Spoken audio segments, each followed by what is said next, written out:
on the back edge of a property line in southeast Charlotte, North Carolina, behind a row of homes that each sold for over $600,000. A black man in his early 50s knelt in the dirt next to a pile of broken cabinet doors. The pile was almost 4 feet high. Strips of oak hardwood flooring stuck out at odd angles. A roll of fiberglass insulation, still partially wrapped in plastic, sat on top of a cracked marble countertop slab. Behind all of it, a 6-foot wooden privacy fence separated the wooded lot from the manicured backyards of one of Charlotte's wealthiest suburban developments. The homeowners on the other side of that fence had been throwing their renovation waste over it for months. Kitchen remodels, bathroom tear-outs, deck replacements. Anything too bulky for their trash service and too inconvenient to haul to a dump got tossed over the fence into the trees where nobody important was supposed to be looking. The man kneeling next to the pile was David Perkins. He was 51 years old. He had been sleeping in a drainage ditch 30 yards from that fence for almost a year. And that morning, staring at a stack of perfectly good 2x6s that someone had thrown away like fast food wrappers, David made a decision that would change the next year of his life completely. He was going to build a house, right there in the woods, out of the things rich people could not be bothered to keep. What he built over the next 11 months cost him $250 total. But to understand why that pile of junk meant what it meant to David, you have to understand what he had lost before he ever knelt beside it. For 22 years, David Perkins built things for a living. He was a finished carpenter in the Charlotte metro area, specializing in trim work, custom cabinetry, and built-in shelving for high-end residential clients. He worked for a contractor named Mitchell Price, who ran a crew of 8 men.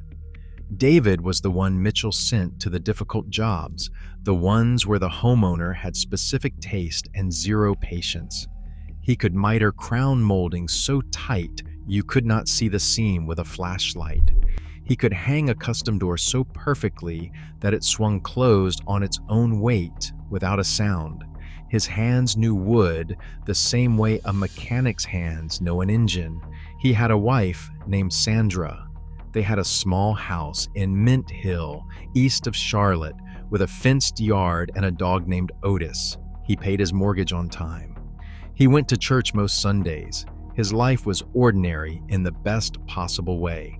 Then, in March of 2017, David fell from a scaffolding platform at a renovation site in the Myers Park neighborhood. He landed on a stack of lumber and fractured 2 vertebrae in his lower back. The contractor's insurance company disputed the claim. They said the scaffolding met safety standards and that David had been standing on a section he was not authorized to use. The case dragged through arbitration for 14 months. David never saw a dollar from it. The hospital prescribed oxycodone for the pain. David took it as directed at first. Then he took it a little more. Then a lot more. He could not work. The mortgage fell behind. Sandra told him she could not watch what was happening to him any longer. She moved in with her sister in Concord and filed for divorce 3 months later. David does not blame her for that. He says she was right to leave. The house went to the bank. The truck got repossessed. The tools, the most important thing David owned besides his own 2 hands, got stolen out of a storage unit he could no longer afford to pay for. By late 2018, David was sleeping under an overpass on Independence Boulevard, eating from a soup kitchen near uptown Charlotte, and trying to figure out how a man who had built 6-figure kitchens for wealthy families ended up with a sleeping bag and a garbage bag full of clothes. And if you are watching this from a warm house right now, thinking this could never be your story, I want you to hold that thought. Because David thought the same thing. He had a mortgage, a truck, a wife, and a career. 18 months later, he was sleeping in a ditch.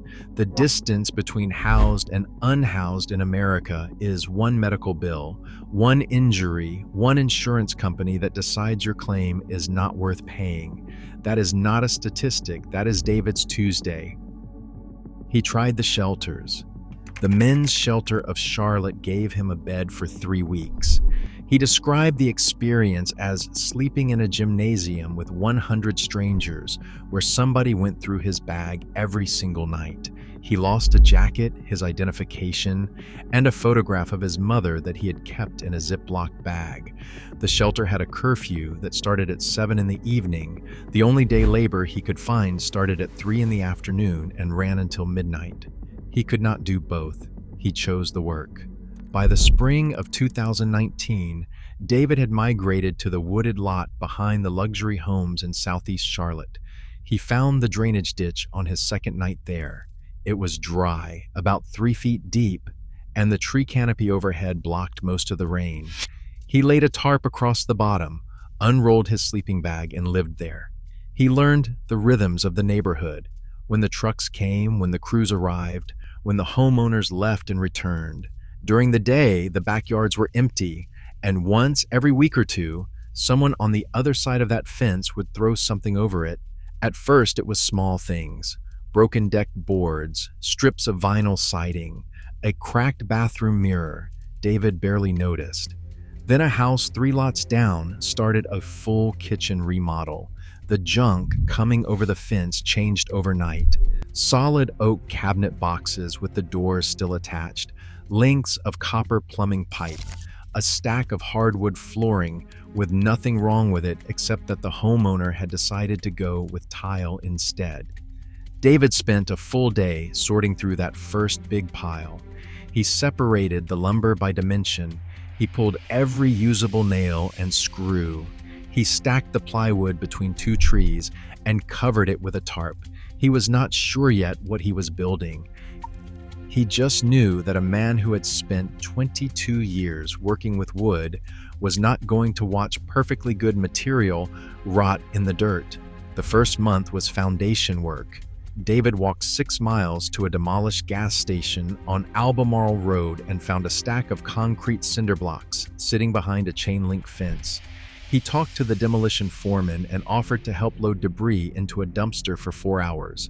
The foreman let him take 16 blocks and a bag of dry mortar mix that had a tear in the side. David hauled the blocks back to the wooded lot in a stolen shopping cart over 3 trips. He mixed the mortar in a 5-gallon bucket using creek water and a stick.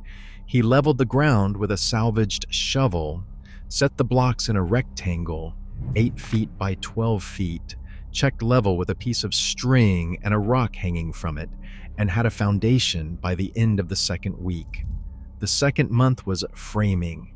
This is where David's 22 years of carpentry separated him from anyone else who might have tried the same thing. The lumber coming over the fence was not standard construction grade. It was a mix of renovation tear-out, dimensional pine, hardwood scraps, and reclaimed framing from interior walls. Anyone without construction experience would have looked at it and seen garbage.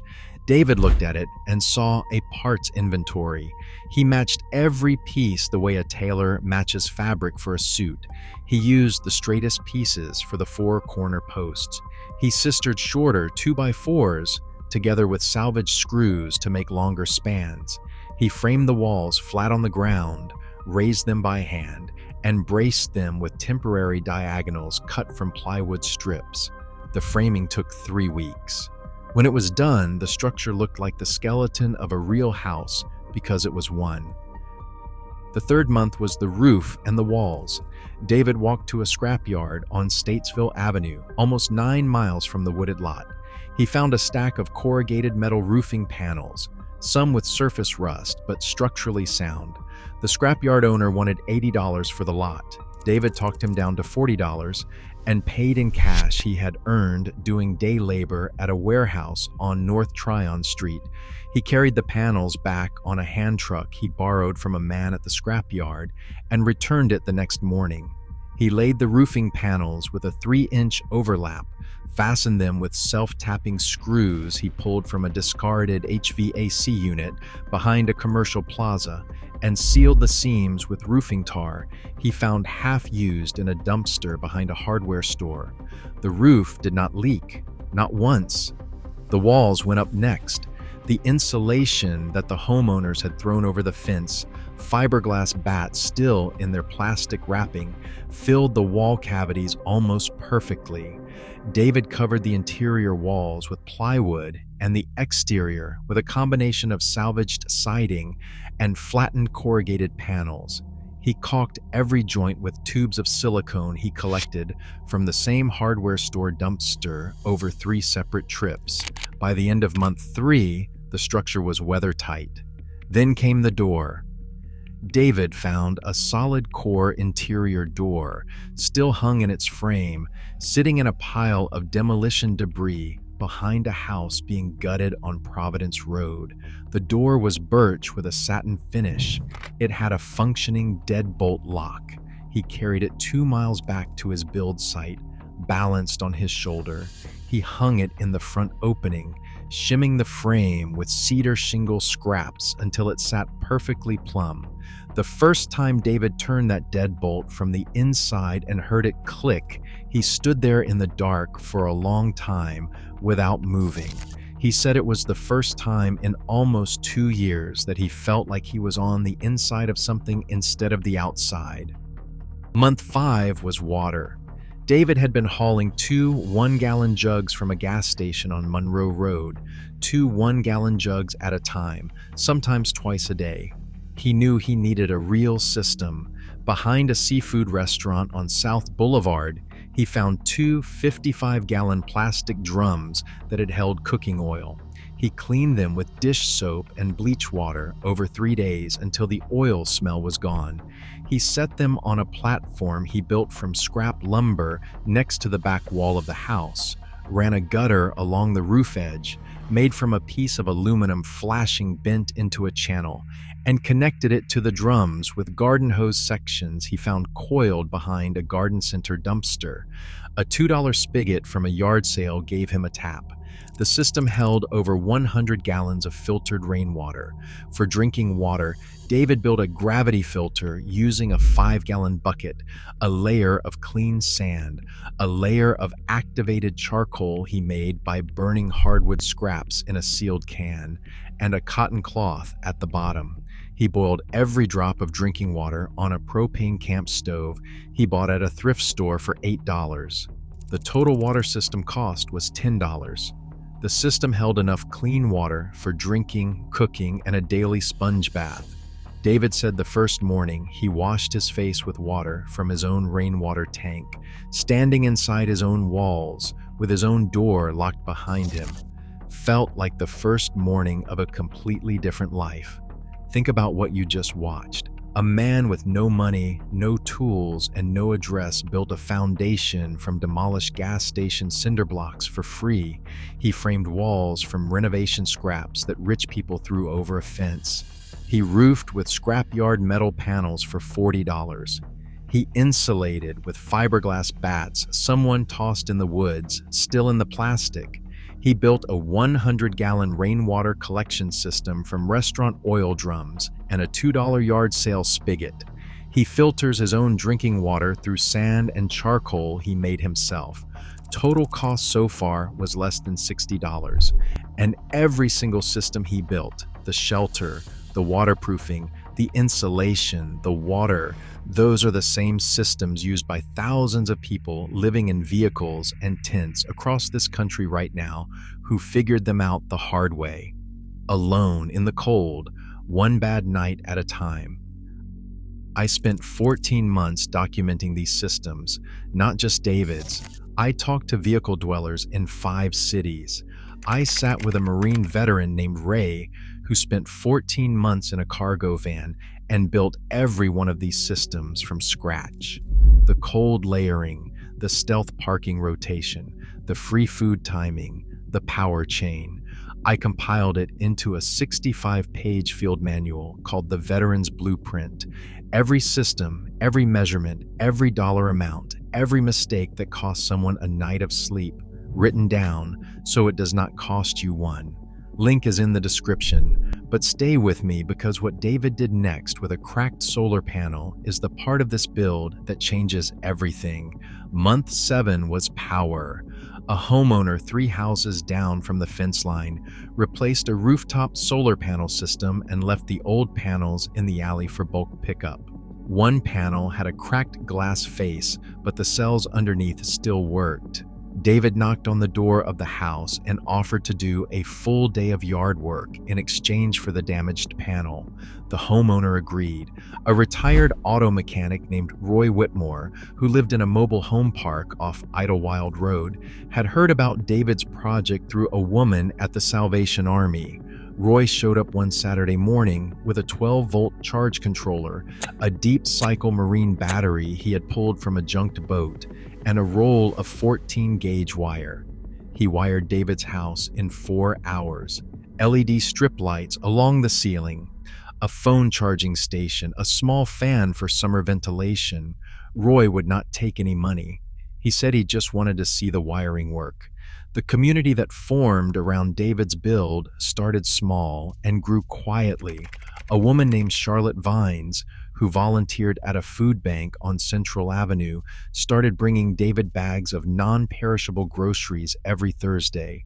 A retired plumber named Hank Dawson showed up one afternoon, looked at David's rainwater system, and spent 2 weekends replumbing it with proper PVC connections and a sediment filter. A Baptist church congregation from the east side donated a small cast iron wood stove that fit perfectly in the corner of David's house and heated the entire space on the coldest January nights.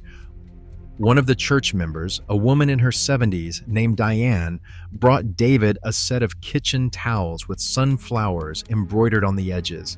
She told him that a house without kitchen towels was not a real house yet. David hung them from a nail on the wall next to the stove. They are still there. By the 9th month, David's tiny house had a bedi built from pallet wood and a donated mattress, a small kitchen area with a 2-burner propane stove on a countertop made from a slab of butcher block that had come over the fence during a kitchen remodel, a bookshelf holding paperback novels he collected from a free little library 3 blocks away, and a wool rug on the floor that a neighbor had left in a donation pile on the curb. The walls were straight, the floor was level, the roof was dry, the door locked. A local journalist named Keisha Morgan was working on a story about the affordable housing shortage in Mecklenburg County when someone at the food bank mentioned a man who had built his own house out of his neighbor's garbage. Keisha drove out on a Thursday afternoon expecting to stay for 30 minutes. She stayed for 5 hours. David made her instant coffee on his propane stove and walked her through every system he had built. He told her about the scaffolding fall, about Sandra, about Otis, the dog she kept in the divorce. He told her about the night he slept in the drainage ditch for the first time and how he had stared up at the trees and thought that this was the lowest a man could fall. The story aired on a Tuesday evening on the local CBS affiliate. By Friday, it had been shared over 1 million times. People reached out from 29 states. A construction company in Raleigh offered David a full-time position. A nonprofit in Asheville wanted him to consult on a tiny home community for unhoused veterans. A GoFundMe that Keisha set up without David's knowledge raised $47,000 in 3 weeks. David accepted the job in Raleigh. He starts there next month. But before he leaves Charlotte, he is doing something with the rest of his time that says more about him than the house ever could. David has been teaching 3 other homeless individuals who camp in the same wooded area how to build. He gave one of them, a man named Curtis, his own set of salvage tools. He showed another, a woman named Patricia, how to frame a wall and hang a door, 1 weekend at a time. David still lives in the tiny house he built. He sleeps in the bed he made from pallets. He reads by LED light, powered by a cracked solar panel that a rich family threw away. He drinks water that falls from the sky, filtered through sand and charcoal, and boiled on an $8 stove. Someone asked David recently if he ever thinks about the man who slept in the drainage ditch, the man with the garbage bag full of clothes, and the stolen shopping cart full of cinder blocks. David said he thinks about him every single day. He said that man was not weaker than him. That man had the same hands, the same skills, the same knowledge of how wood moves and what a plumb line means. The only thing that man was missing was something to build. The people on the other side of that fence never knew David existed. They threw their old hardwood floors and cabinet doors and copper pipes over the fence the way you toss a wrapper out a car window. They never thought about where it landed or who might be standing there when it did. David Perkins picked up every single piece, and he built himself a home. If you know someone sleeping in a car tonight, or if that someone is you, the systems David used are not unique to David. They are universal. The cold layering works in Minneapolis the same way it works in Charlotte. The stealth rotation works in a sedan the same way it works in a van. The food timing works whether you are a veteran or a single mother or a man who fell off a scaffold and lost everything he had. Veteran's Blueprint has all of it. 65 pages, $17. Every system field tested. Link is in the description. If this story moved you, subscribe. We tell stories every week about people who built something out of nothing. The video on screen right now goes deeper into a completely different survival challenge, with methods every bit as creative as David's. Click it and keep going.